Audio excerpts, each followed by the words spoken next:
এবং বিশ্বনবী এটাও টের পেতেন, তিনি বলতেন, আয়েশা আয়েশা কখন তুমি আমার উপর রেগে থাকো আর কখন খুশি থাকো সবটাই কিন্তু আমি টের পাই। মজান আয়েশা অবাক হলেন, কি করে টের পান? বিশ্বনবী বলেন, যখন তুমি আমার উপর খুশি থাকো তখন দোয়ার সময় বলো লা ওয়া রব্বি মুহাম্মদ, তুমি বলো হে মুহাম্মদের রব আল্লাহ মদিনার উপর রহম করেন, আমাদেরকে ক্ষমা করেন, হে মুহাম্মদের রব আমাদের ক্ষমা করেন, এইভাবে দোয়া করো।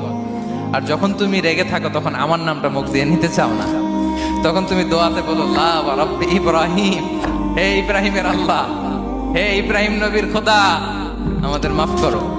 তখন তুমি আমার নাম নাও না, কৌশলে আমার নামটা বাদ দাও। আমাদের আয়েশা বলেন, ইয়া রাসূলুল্লাহ মা আহজুরু ইল্লা ইসমাক, নবী হে আমি তো আপনার নামটাই শুধু মুখ থেকে বাদ দেই, আমার হৃদয় থেকে তো কখনো আপনারে বাদ দিতে পারি না। এটা ঠিক, তখন রেগে থাকি আপনার নামটা মুখে নেই না, কিন্তু হৃদয় থেকে তো আপনাকে সরাতে পারি না। সুবহানাল্লাহ। এই ছিল বিষ্ণুর সাথে স্ত্রীদের সম্পর্ক। প্রিয় ভাইরা, নারীদের হৃদয় কিন্তু খুব কোমল, নারীদেরকে আপনি সহজে খুশি করতে পারবেন, খুব সহজে। বিশ্বনবী তাদেরকে বলেছেন রিফকাম বিল কাওয়ারিদ, নারীদের সাথে কোমল আচরণ করো। নারীদের সাথে কঠিন হলে ওনারা রেগে যাবে, আর নরম হলে গলে যাবে। সুবহানাল্লাহ পড়ে। এজন্য কোমল আচরণ করবেন নারীদের সাথে।